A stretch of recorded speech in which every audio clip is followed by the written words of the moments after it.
And I mean, this is total domination by the Seahawks.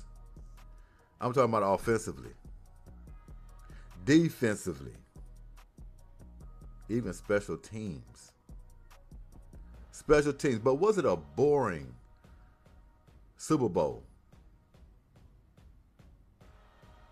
Did you get what you wanted to get out of it? How about the halftime performance? What do you think? Bad Bunny, what do you think? Think it was a bad choice?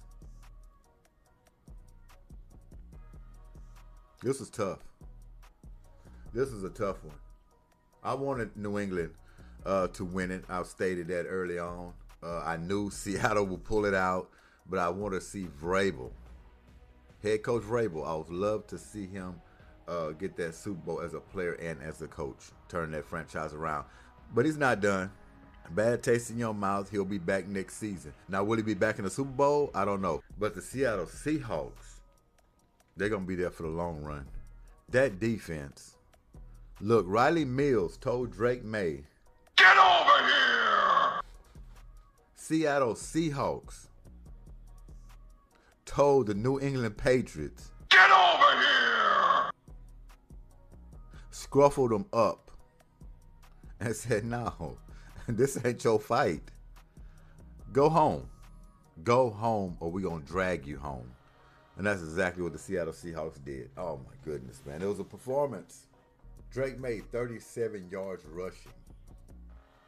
That was the highlight for the New England Patriots as far as their running game. As a team, they rushed for 79 yards. To the Seattle Seahawks, 141, which Kenneth Walker III, he's that man.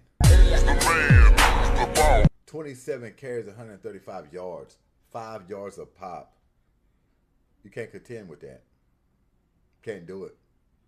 KD, Kevin Durant, interviewed Hakeem Olajuwon. Check it out. It's Boardroom and Houston Rockets. Think KD is a co-founder. Media outlet, an entertaining brand focused on the business side of sports, culture, and entertainment.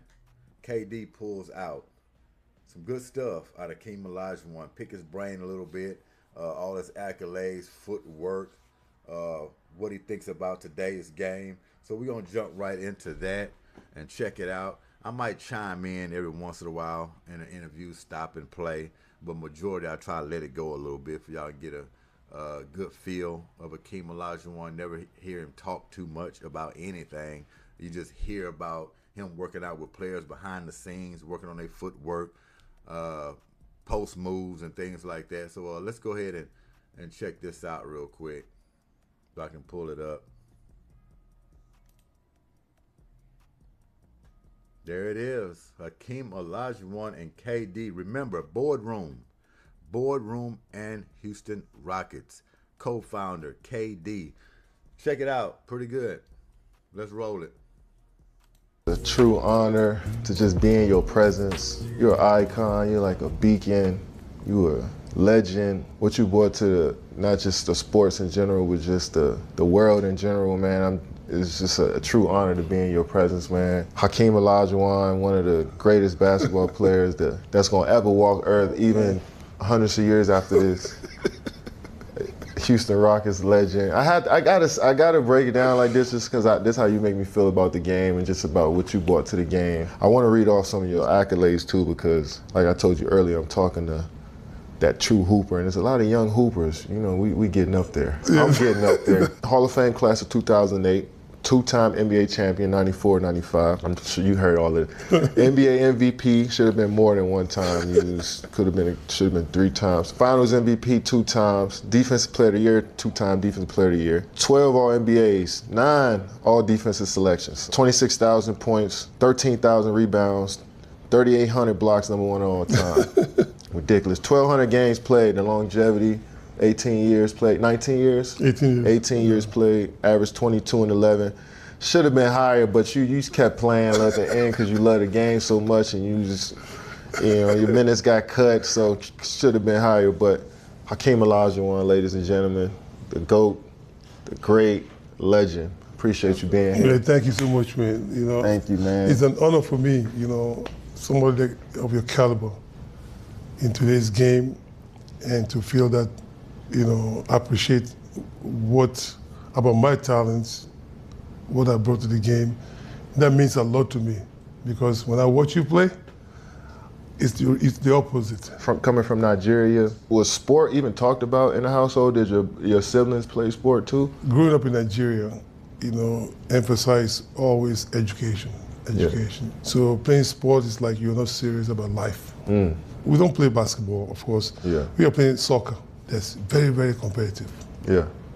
So you develop the desire to be competitive, to win. Around what age did you start to find an interest in basketball? Like, it was soccer around. When did the game of basketball even creep in?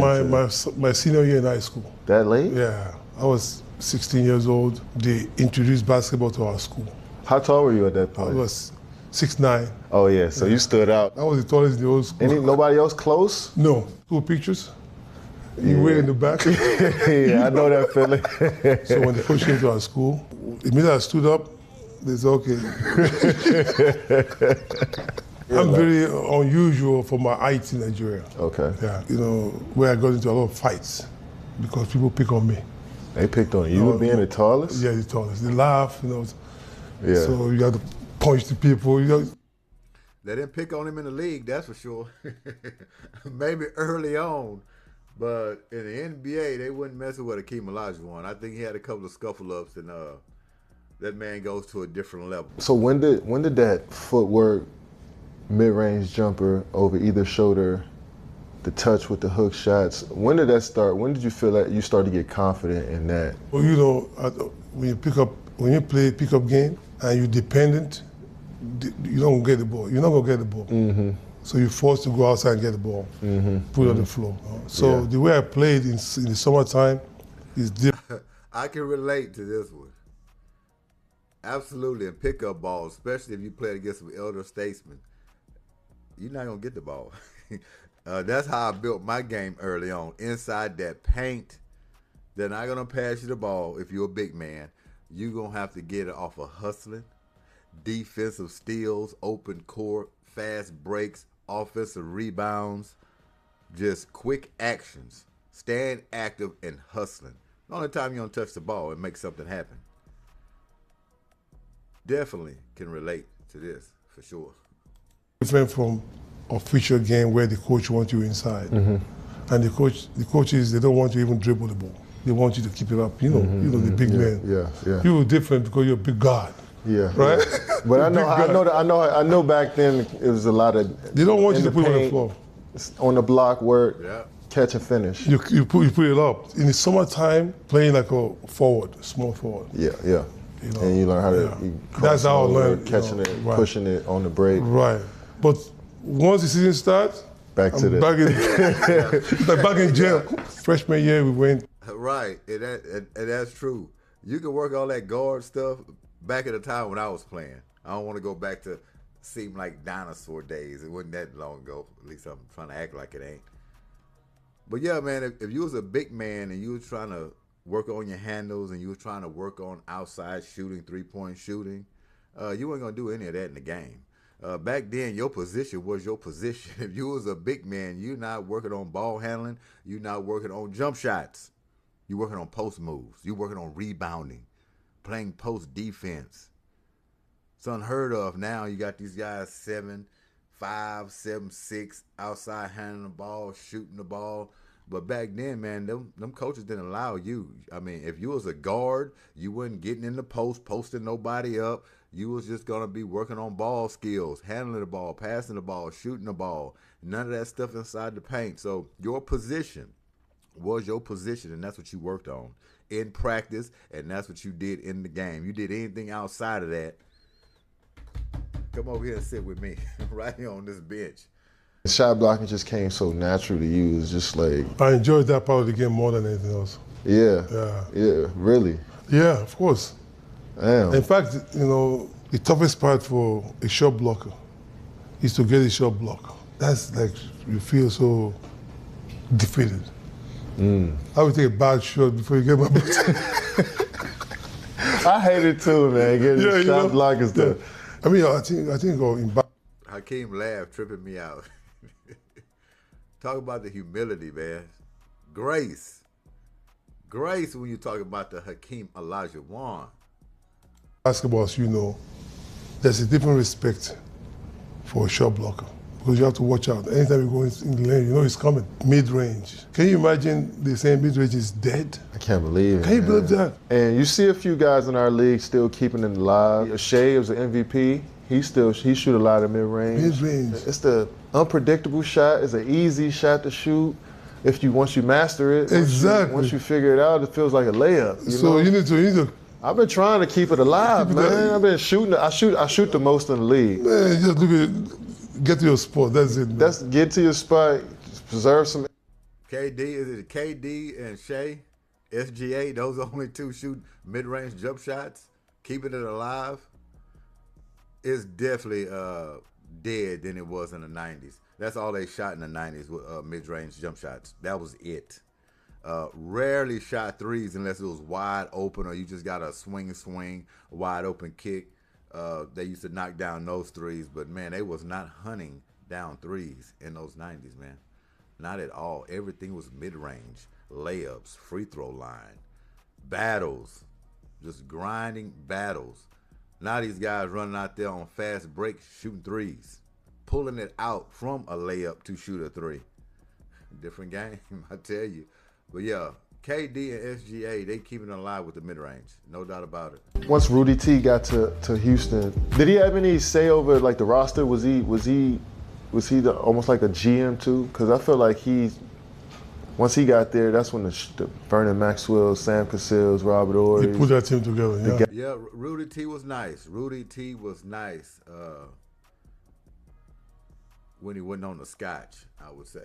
When he wasn't on the scotch. Y'all remember Rudy T on the bench, sideline coaching, had his Crown and Coke right there between his legs. Y'all remember that? Coaching the game. Rudy T, Crown and Coke.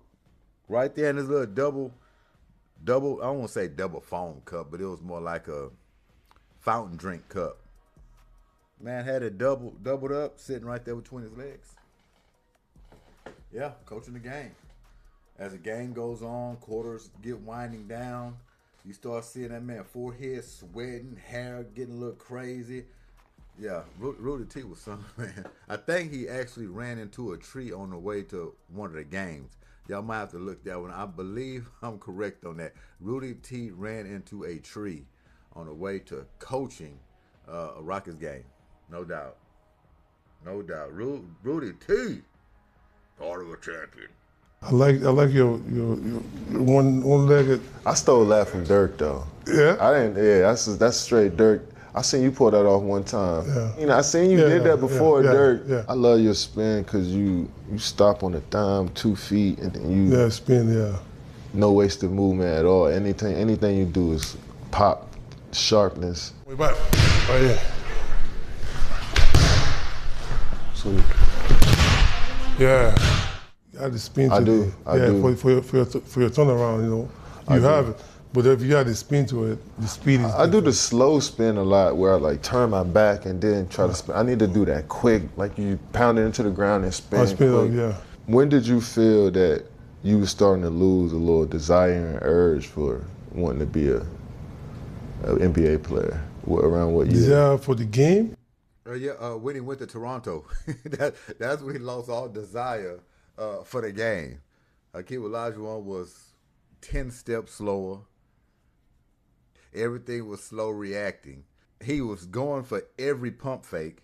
I remember that when he went to Toronto. I wanted him to retire. I was like, Hakeem, lay it down as soon as possible. We do not want to tank your career. Dream, lay it down. Lay it down. But yes, I would say going to Toronto, that's when you start seeing a little decline in Hakeem Olajuwon's game, no doubt. I just really want to get your view on the game today and the style of play, how you think it's evolved from your time, and because a lot of people frown upon how we play the game today. Really? Yeah, because in what sense? The '90s era was just such a golden era for basketball, and a lot of centers play a lot of physicality. And our game was more spread out, a lot of 3-point shots, Right. a lot of scoring. In today's game, a lot of shooters. I mean, I've seen guys passing up a layup and kicking for the 3, Crazy, right? Yeah. But they knock it down. Yeah. So you have to respect it. Got to. I've seen guys on the fast break just pull up for 3. I If you love do that now, son. I love that shot too. Yeah. And it's encouraged now. Yeah. Like coaches want us to take those Yes, shots. exactly. So I mean, you have to adapt. Yeah. Yeah, I mean, today's game is open. A lot of skill players, Yeah. physicality. A lot of athletes in the game today. You just have to enjoy the competition, basically. I like to see, certain players that I love to watch. I love watching them play because they make the game look so easy. Give me a couple names though, because I like if they hear from you saying this about them, who you watching that gives you that feeling. You number one. Thank you. Yeah, Man, I feel good. that's true. Every time you say that, Yeah, man, it's true. Appreciate you. Shea, I love his Joker, game. Joker. Boy, cold. I mean, playing the game where he's making some tough shots. I said, how do you get that over? He's cold. Sometimes off balance, one leg, he's making the shots. So yeah. Joker is the truth. Do you hear me? Joker is the truth, and he's been the truth. And right now, he's still the best in the league, the Joker. I know SGA is coming. I know that. He won a championship last season. Doesn't mean he just overtakes the Joker because he won that championship. Now, let him win it this season going through the Joker. Then you're really going to have to look at it. And you're going to say, you know what?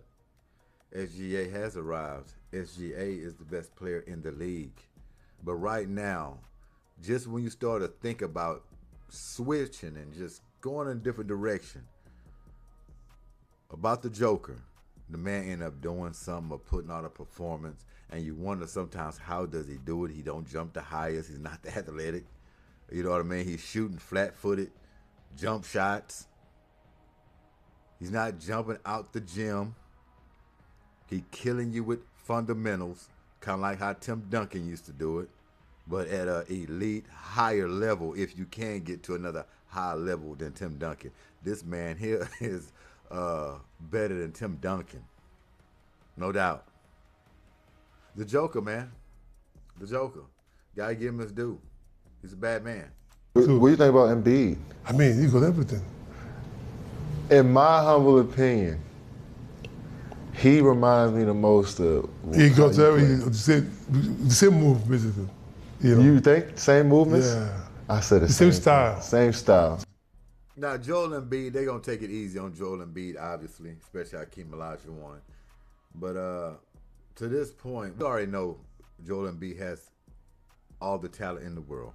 Talented center, no doubt about it. But he has underachieved over the years, just not being available like we always talk about, just injury prone and not staying on the court. Joel Embiid healthy and on the court and not battling through these injuries. Do you know he got the capability of being better than Joker? That's how much talent he's got. Yeah. That's how much talent he has. But year after year is something. I don't think he's ever going to be healthy again. I don't think he's going to play straight close to 70 games. I think that's out of his league for the rest of his career. I don't think he's going to pull that off. Man, I think if you just get, if you can get 60 out of him, it'll be good. But I don't even know if he can do that. But I do know he needs to move locations. I think Philadelphia really need to look at it and say, you know what? We bought all our time and invested into you. Every year is the same situation. I think it need to be a change of scenery for Joel Embiid, for the team, and for him individually. Just try something else. Try something new. Especially if it doesn't go this season, if you're not going deep into the playoffs, battling for a finals and a championship. Yeah, I think y'all need to part ways. But all the money in the world, man, can't get this guy healthy to stay on the basketball court. And it's a shame because he is highly talented.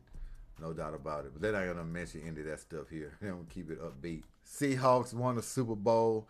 Houston Rockets, man, they get some bad luck, but they're trying to pace it together. You got to give it to them a little bit because they've been a little gritty due to the injuries, in and out process, changing the lineups. They're fighting. We can look at it this way. They are fighting, and they will be in the playoffs. It's just about where will they land. How far will they go? It's a gutty squad, but the chemistry is still needs working out, especially on defense. The defense is just not there like it was last year at certain points. If this defense gets nasty and they get on a string, they'll win a lot more ball games. But it's a lot of breakdowns, a lot of bad rotations. You know, offensively, you're going through spurts where you're not even scoring the ball. 3-4 minutes. Just can't allow that to happen. It was a big win against the Oklahoma City Thunder, no doubt. That was a big one on primetime. Even though SGA wasn't there, they were missing pieces as well. All right, they're best players. But to pull it out still, when you need a win badly, oh, yeah. It was huge. But thanks for your time. Appreciate it. And we up out of here. Peace.